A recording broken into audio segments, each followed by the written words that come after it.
Hi guys, my name is Callum and I'm from the tech support department at Habitech, and today I'm going to be going over the 3 most common types of calls we receive in the department. Let's get to it. One of the most common questions we get asked within the tech support department is what Ruckus access points are compatible with each other and what firmware should we be using. Within our website, there is a tech support tab at the top of the page. If we click into that, there is a Wi-Fi symbol with the word Ruckus about halfway down the page.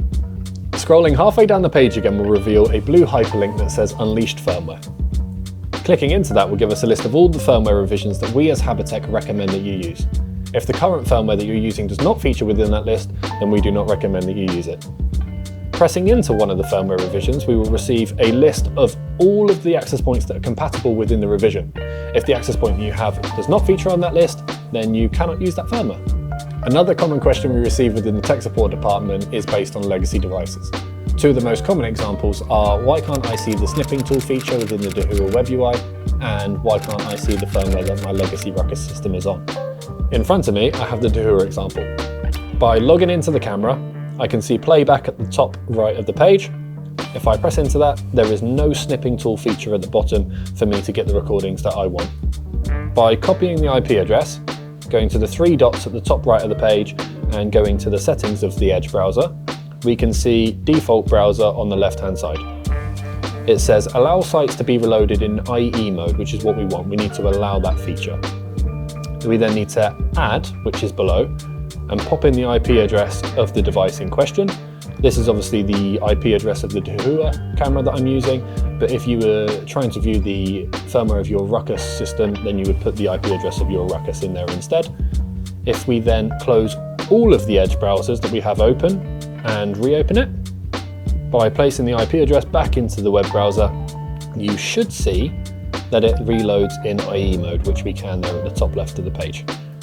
So by once again signing in and going to playback, we can see that the features that we were missing initially are at the bottom of the page. The 3rd most common question we get asked within tech support are people simply wanting sanity checks. Although we're more than happy to help at any given point of any given day, even some weekends, there is a way for you to find this information out for yourself.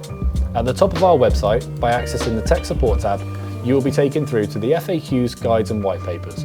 Brands are individually broken down into categories which contain hints, tips and tricks, and everything else you need to know for your sanity checks.